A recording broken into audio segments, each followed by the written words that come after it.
ರವಿಕುಮಾರ್ ಅವರು ಬಿಜೆಪಿಯವರಲ್ಲ, ಶಾಖೆಯಿಂದ ಬಂದಂತ ವ್ಯಕ್ತಿ. ಯಾವ ಶಾಖೆ?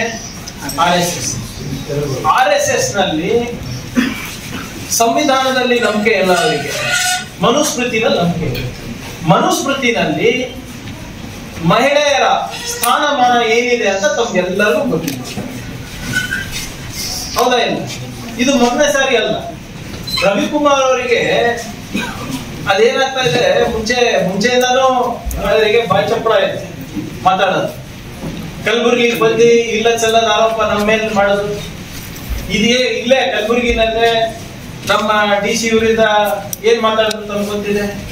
ಕೋರ್ಟ್ ಚೀಮಾರಿ ಹಾಕ್ತಾರೆ, ಇನ್ನಾನು ಅವರು ಕ್ಷಮೆ ಕೇಳಿಲ್ಲ.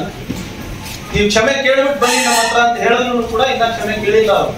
ನನ್ನ ಮಾಹಿತಿ ಪ್ರಕಾರ, ನನಗೆ ಗೊತ್ತಿಲ್ಲ. ಅಲ್ಲಿ ರವಿಕುಮಾರ್ ಅವರು ಬಿಜೆಪಿಯವರಲ್ಲ, ಶಾಖೆಯಿಂದ ಬಂದಂತ ವ್ಯಕ್ತಿ. ಯಾವ ಶಾಖೆ?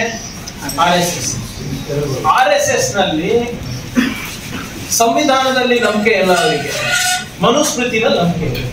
ಮನುಸ್ಮೃತಿನಲ್ಲಿ ಮಹಿಳೆಯರ ಸ್ಥಾನಮಾನ ಏನಿದೆ ಅಂತ ತಮ್ಗೆಲ್ಲರಿಗೂ ಗೊತ್ತಿದೆ, ಹೌದಾ ಇಲ್ಲ? ಇದು ಮೊದಲನೇ ಸಾರಿ ಅಲ್ಲ. ರವಿಕುಮಾರ್ ಅವರಿಗೆ ಅದೇನಾಗ್ತಾ ಇದೆ, ಮುಂಚೆಯಿಂದಾನು ಅವರಿಗೆ ಬಾಯಿ ಚಪ್ಪಳ ಇದೆ ಮಾತಾಡೋದು. ಕಲಬುರಗಿಗೆ ಬಂದು ಇಲ್ಲ ಚೆಲ್ಲದ ಆರೋಪ ನಮ್ಮ ಮೇಲೆ ಮಾಡೋದು ಇಲ್ಲೇ ಕಲಬುರಗಿನಲ್ಲೇ ನಮ್ಮ DC ಇವರಿಂದ ಏನ್ ಮಾತಾಡೋದು ತಮ್ಗೆ ಗೊತ್ತಿದೆ. ಕೋರ್ಟ್ ಚೀಮಾರಿ ಹಾಕ್ತಾರೆ, ಇನ್ನಾನು ಅವರು ಕ್ಷಮೆ ಕೇಳಿಲ್ಲ.